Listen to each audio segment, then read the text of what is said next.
Google Earth ilə yaşadığınız yerə baxarkən 22 il əvvəl itkin düşmüş adamın cəsədini tapmaq. Bu hadisə 2019-cu ildə baş verib. Bir adam Google Earth platforması ilə internetdə hamımızın etdiyi kimi öz köhnə məhəlləsinə baxarkən gölməçədə qəribə bir parıltı olduğunu görür. Adam xəritəni yaxınlaşdırıb daha diqqətlə baxdıqda isə bu parıltının batmış bir maşın olduğunu müəyyən edir. Həmin şəxs tezliklə polisə xəbər verir və polis ərazini araşdırmağa başlayır. İlk baxışdan yosunlar və suyun tutqunluğu səbəbilə orada maşın olduğu görünmür. Elə bu səbəbdən illər boyunca orada yaşayan heç kim həmin maşının fərqində olmayıb.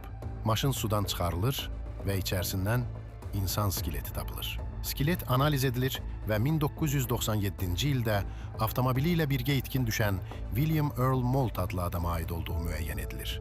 William'ın maşını ilə birgə gölə düşərkən böyük ehtimal sərxoş olduğu düşünülür. Beləliklə, texnologiyanın və diqqətli bir şəxsin sayəsində 22 ildə itkin düşmüş bir insan tapılır.